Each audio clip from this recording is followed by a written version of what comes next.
Oh, okay. I thought there's somebody behind me. Hello, my lovelies! MyLovelyShadow here. Welcome back to some more Finance at Freddy's, the Twisted Ones.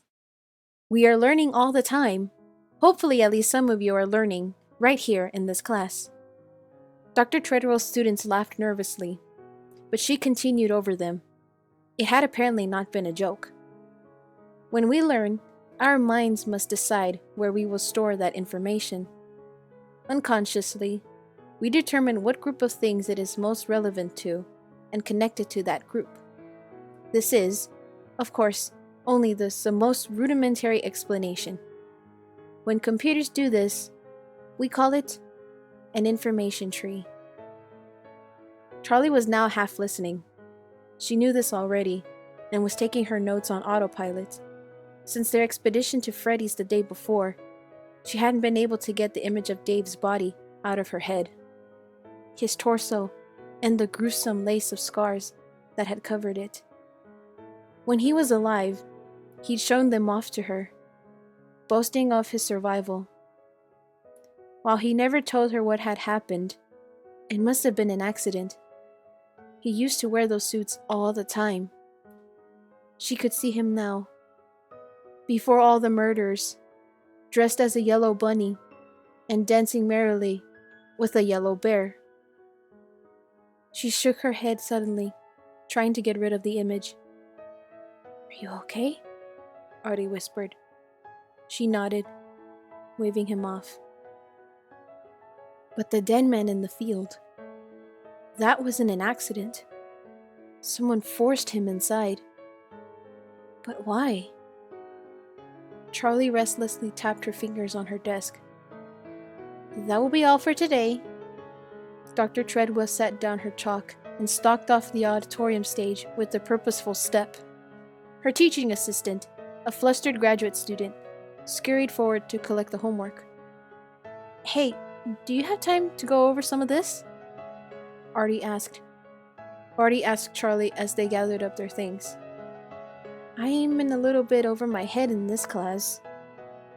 Charlie paused. She promised to make up her first date with John, but she wasn't meeting him for over an hour. Now that she'd been to Freddy's, Charlie almost felt like she was on familiar ground, even if it was soaked in blood. "I have some time now," she told Artie, who lit up. "Great! Thanks so much. We can go work over at the library." Charlie nodded. "Sure." She followed him across the campus, only half engaged, as he explained his duties with the material. They found a table, and Charlie opened her notebook to the pages she'd taken down today, pushing them across so Artie could see them. "Actually, do you mind if I sit next to you?" he asked. "It's easier for both looking at the same thing, right?" "Oh, yeah." Charlie pulled her notes back over as he came around and sat next to her, scooting his metal folding chair next to hers, just a few inches closer than she would have preferred. "So, where did you get lost?" she asked him. "I was telling you on the way over," he said, with a hint of reproach in his voice, then cleared his throat. "I guess I understood the beginning of the lecture, when she was reviewing last week's material." Charlie laughed. "So, basically you want to review everything new from today?" Artie nodded sheepishly. Charlie started from the beginning, pointing at her notes as she went. As she flipped through the pages, she noticed her own scribbles in the margins. Charlie leaned in closer, where harsh outlines of rectangles lined the bottom of the page. They were all colored in, like slabs of granite. She stared at them with a sensation of déjà vu. They were important. "I don't remember drawing that," she thought uneasily. "Then it's just doodles. Everybody doodles." She turned the page to the next segment of the lecture, and a strange alertness rose at the base of her neck, as if someone might be watching her. There were more doodles in the margins of this page, too. And the next one. All of them were rectangles. Some were large, and some were small. Some scribbled, and some outlined in so solidity that her pen had wet the paper through and torn it. All of them were vertical, taller than they were wide.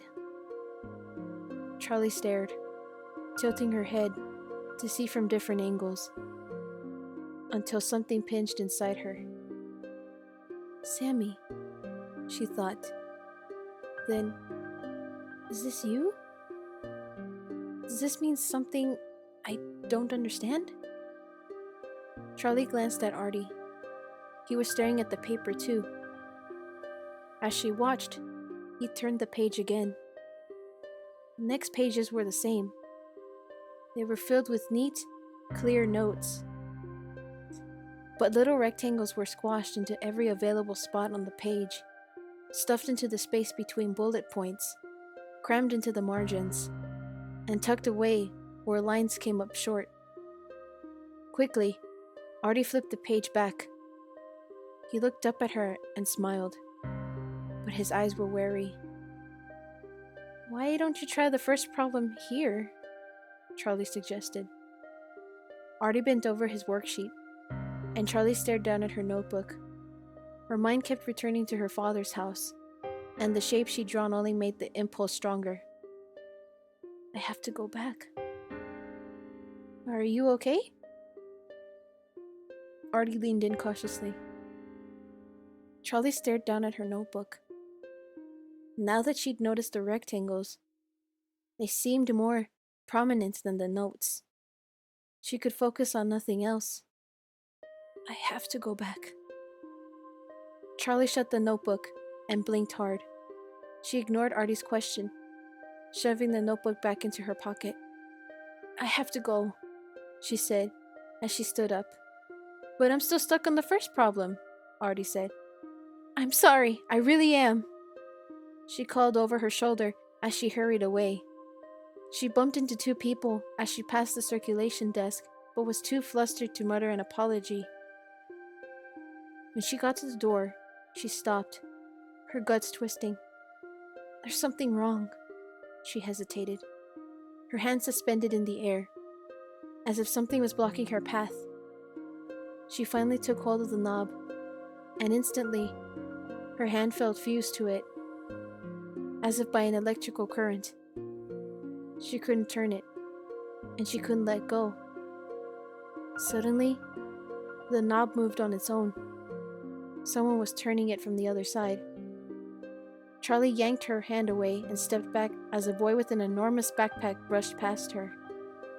Snapping back into the moment, she slipped out before the door could swing shut again. Charlie sped toward Hurricane, trying to calm herself as she drove. The windows were cracked open, and wind was rushing in. She thought back to Treadwell's lecture earlier in this week. At every moment, your senses are receiving far more information than they can process all at once. Maybe that was Artie's problem in class. Charlie gazed at the mountains ahead, the open fields on either side, watching them go by. She began to feel like some restraint had been loosened. She'd been spending too much time in her room or in class, and not enough out in the world. It was making her jumpy, exaggerating her natural awkwardness. She rolled her window down farther, letting in the air. Over the field to her right, a few birds were circling. No. Charlie stopped the car. Something is wrong. She got out, feeling ridiculous, but the last few days had put her on a hair trigger. The birds were too large. She realized they were turkey vultures, and some of them were already on the ground, cautiously approaching what looked like a prone figure. Could be anything. She leaned against the car. Probably just a dead animal. After another moment, she turned back toward her car in frustration, but didn't get in. It's not a dead animal. She clenched her teeth, and started to the spot the vultures were circling. As she got closer, the birds on the ground flapped their wings at the sight of her and soared away. Charlie dropped to her knees. It was a woman. Charlie's eyes went first to her clothing. It was ripped up, just like the dead man Clay Burke had shown her. She leaned over to check the woman's neck, though she knew what she would find. There were deep, ugly gouges from the spring locks of an animatronic suit. But before she could examine them closely, Charlie stopped, horrified. She looks just like me. The woman's face was bruised and scratched, which obscured her features. Charlie shook her head. It was easier to imagine more of a resemblance than there really was. But her hair was brown and cut like Charlie's, and her face was the same round shape, with the same complexion. Her features were different, but not that different. Charlie stood up and took a deliberate step back from the woman, suddenly aware of how exposed she was in the open field. Clay. I need to call Clay. She looked up at the sky, wishing for a way to keep the vultures at bay, to protect the body. I'm sorry, she whispered to the dead woman. I'll be back. She started off to her car, then broke into a run, faster and faster across the field, until she ran like something was right behind her. She got in and slammed the door, locking it as soon as she was inside. Panting heavily, Charlie thought for a second. She was about halfway between Hurricane and the school, but there was a gas station just down the road where she could call Clay. With a last glance at the spot where the body lay, Charlie pulled out onto the road. The gas station seemed to be empty. As she arrived, Charlie realized that she had never actually seen anyone fueling up here. Is this a working gas station? The place was old and shabby, which she had noticed in passing, but she never stopped to look around. The pumps looked functional, though not new, and there was no shelter above them. They simply stood on concrete blocks in the middle of a gravel driveway, exposed to the weather. The little building attached to the station might have been painted white once, but the paint had worn down to reveal gray boards underneath. It seemed to be tilting slightly, slipping on its foundation. There was a window, but it was filthy, almost the same color gray as the building's outside walls. Charlie hesitated, then went to the door and knocked. A young man answered, about Charlie's age, wearing a St. John's College t-shirt and jeans. Yeah? He said, giving her a blank stare. Are you open? Yeah. He was chewing gum and wiped his hand on a grimy rag. Charlie took a deep breath. I really need to use your phone. The boy opened the door and let her in. There was more space inside than she thought. In addition to the counter, there was a convenience store, though most of the shelves were empty and the line of refrigerators at the back was dark. The young man was looking at Charlie expectantly. Can I use your phone? She asked again. Phones for customers only, he said. Okay. Charlie glanced back at her car. I'll get gas on the way out. Pump's broken. Maybe you want something out of the cooler, he said, nodding at a grimy freezer with a sliding glass top and a faded patch of red paint that must once have been a logo. We've got popsicles. I don't want... Fine, I'll take a popsicle, Charlie said. Pick out any one you want. Charlie leaned into the cooler. Pale, glassy eyes stared back at her. Beneath them was a furry red muzzle. Its mouth opened and poised to snap. Charlie screamed and hurtled backwards, banging into the shelf behind her. Several cans fell off the shelf and rolled across the floor. The sound echoed in the empty space. "What is that?" Charlie yelled, but the boy was cracking so hard he was gasping for breath. Peering back inside, Charlie realized that someone had placed a taxidermic animal in the cooler, maybe a coyote. "That was great," he finally managed to say. Charlie drew herself up, shaking with rage. "I would like to use your phone now," she said coldly. The boy beckoned her to the counter, all smiles, and handed her a rotary phone. "No long distance, though," he warned. Charlie turned back and dialed, walking toward the cooler as the phone rang. She peered in the top, studying the stuffed canine from the high angle. "Clay Burke here." "Clay, it's Charlie. Listen, I need you to meet me. It's another..." She glanced at the young man behind the counter, who was watching her intently, not trying to hide the fact that he was listening. "It's like that thing you showed me before, with the cows." "What?" "Charlie, where are you?" "I'm at a gas station a few miles from you. Looks like someone painted an outhouse." "Hey!" The boy behind the counter straightened for a moment, taking offense. "Right.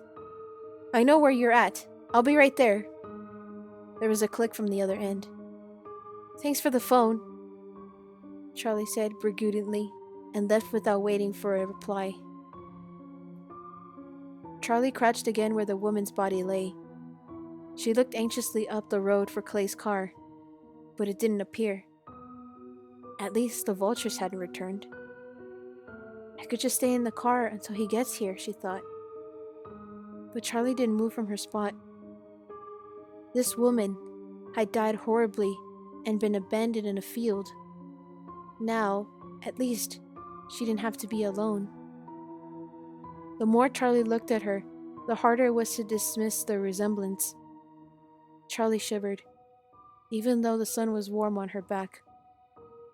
She was filling with a cold, crawling dread. "Charlie?" Charlie spun around to see Clay Burke, then sighed and shook her head. "Sorry, I got here as fast as I could," he said lightly. She smiled. "It's okay. I'm just on edge today. I think that's the third time I've jumped in the air when someone said my name." Clay wasn't listening. His eyes were fixed on the body. He knelt carefully beside it, scrutinizing it. Charlie could almost see him filling every detail away. She held her breath, not wanting to disturb him.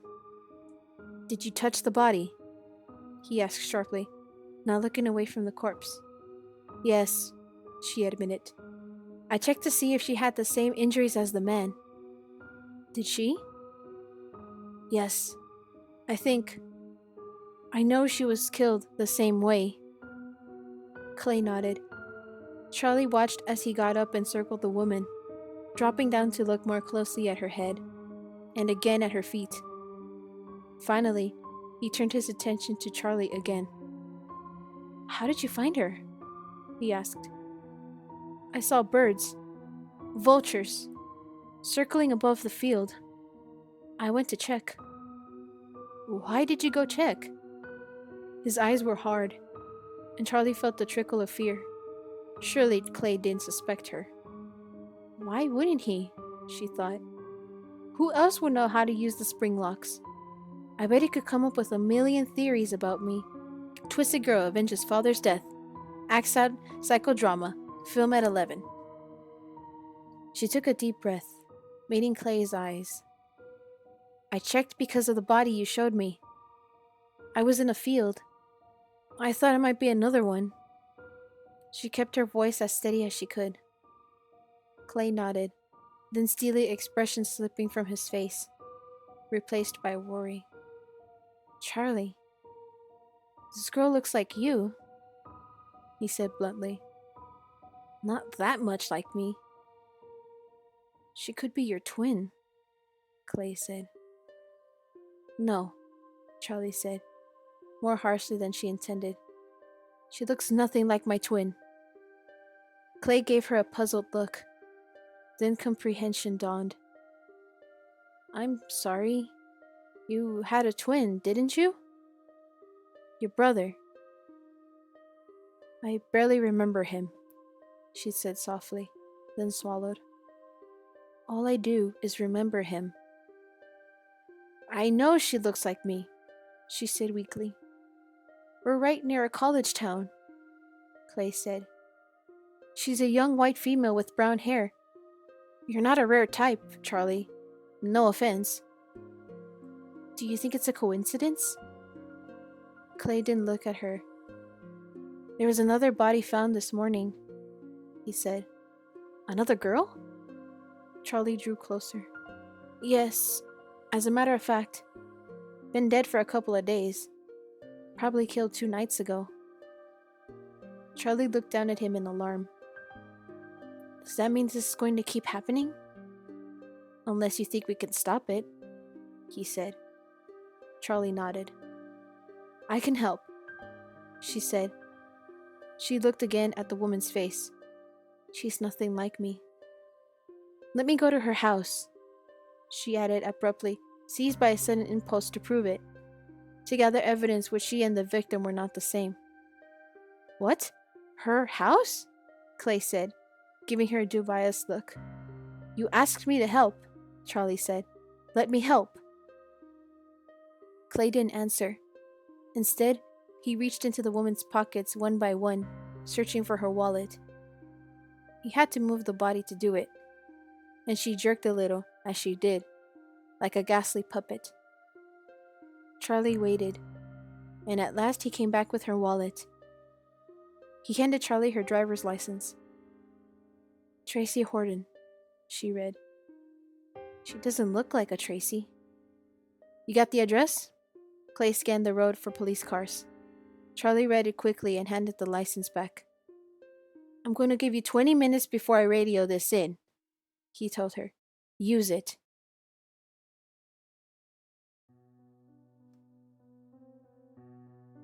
Tracy Horton had lived in a small house off a back road. Her nearest neighbors' houses were visible, but Charlie couldn't imagine that they would have heard her scream. If she'd managed to scream at all, there was a small blue car in the driveway, but if Tracy had been taken from her home, since presumably she hadn't just been wandering through that field, it could easily have been hers. Charlie pulled in behind the car and went to the front door. She knocked, wondering what she was going to do if someone answered. I really should have thought this through. She couldn't be the one to inform a parent, spouse, or sibling of the young woman's death. Why did I assume she lived alone? No one answered. Charlie tried again, and when there was still no response, she tried the door. It was unlocked. Charlie walked quietly through the house, not really sure what she was looking for. She glanced at her watch. 10 of the 20 minutes had passed just driving here, and she had to assume that the police would get here faster than she did. Why did I follow the speed limit the whole way here? The living room and kitchen were clean, but they conveyed no information to her. Charlie didn't know what peach painted walls said about a person, or the fact that there were 3 dining room chairs instead of 4. There were 2 bedrooms. One had the sterile air of a guest room that was slowly being taken over by storage. The bed was made and clean towels were folded on the chest of drawers, but cardboard boxes filled a quarter of the room. The other bedroom looked livened. The walls were green, the bedspread pale blue, and there were piles of clothing on the floor. Charlie stood in the doorway for a moment and found she could not go inside. I don't ever know what I'm looking for. This woman's life would be siphoned through the last grain by trained investigators. Her diary would be read, if she had one. Her secrets would be revealed, if she had any. Charlie didn't need to be a part of it. She turned and walked quickly, but quietly back to the front of the house. Almost running down the front steps, Standing by the car, she checked her watch again. 6 minutes before Clay called in the body. Charlie went to the little blue car and peered inside. Like the house, it was neat. There was dry cleaning hanging in the back window, and a half-empty soda in the cup holder. She walked all around it, looking for something. Mud in the tires, scratches in the paint, but there was nothing unusual. 5 minutes. She walked briskly through the unkempt grass that bordered the sides of the house. When she reached the backyard, she stopped dead. Before her were 3 huge holes in the ground, longer than they were wide. They looked like graves. But at a second glance, they were too messy, their outlines poorly defined. Charlie walked around them in a circle.